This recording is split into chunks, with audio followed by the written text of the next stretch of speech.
Hey guys, what's going on? Let's knock out this first lesson here, rational equations. All right, so when they say rational equations, they just mean, you know, an equation that is with fractions in it, basically. That's what rational means.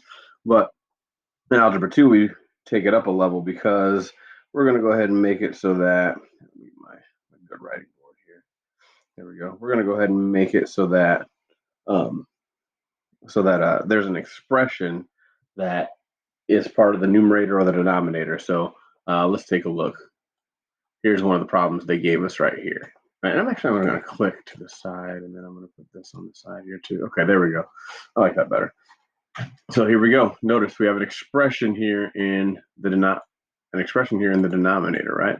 So how do you solve for something like that? Negative 8 divided by r plus 6, and all of that equals 4. Okay.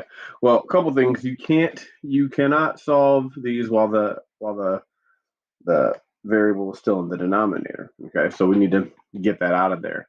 I like the idea of turning this into a um, a proportion, right? So now as I look at this, I say, oh, I can cross multiply and divide, and that's something we've done plenty of, right? And so after you do that, you'll have negative 8 times 1 on one side, and then you'll have 4 times r plus 6 on the other side. Okay, and then a little bit of math. Negative 8 equals 4r plus 24. And now the rest of this is just um, regular equation solving. Divide by 4 on both sides, and you'll finally have that negative 8 equals r. I should be able to type that in and be good to go. Yep, that works. That works. So let's do another one. Let's see what they give us. There we go. Another good one here. So this really works to be about the same. All right.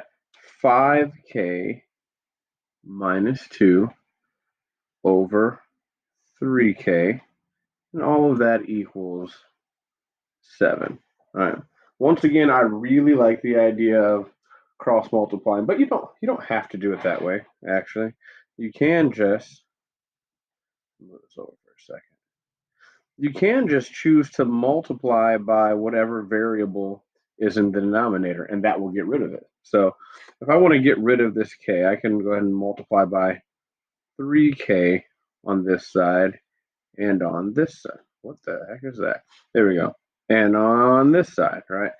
So now these cancel out, and so it's gone.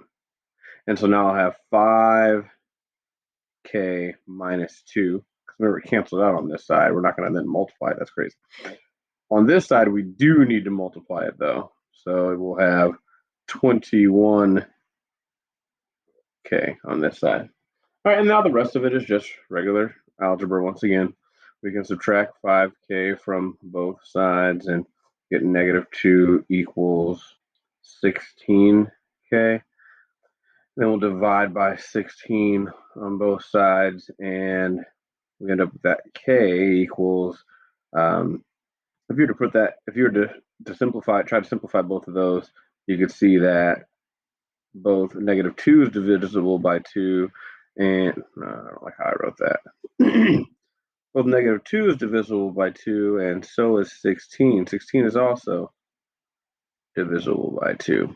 And so you actually end up with negative 1 over 8. And that should be good enough. I'll type that in, negative 1 over 8, and they like it. They like it. Um, so that's how you're gonna. That's really how you're gonna solve all these. I'm not gonna do another one. I don't want to take all your problems in here, but that's really how you solve these. Once again, go back. You can turn it into a proportion if you want to. All right. That means you just have to put something over 1. That's how we did that right there. Or if you start off with a k on the variable on top and on bottom, just multiply by the one that's on the bottom. Get rid of it from down there, and you're good to go. All right. Let's see if there's another assignment I gave you. Yeah, there is, but this is the one for day 16, COVID day 16. So we're going to leave it at this for I'll leave it at this for today, and I'll make you another video for the one that's tomorrow. Later.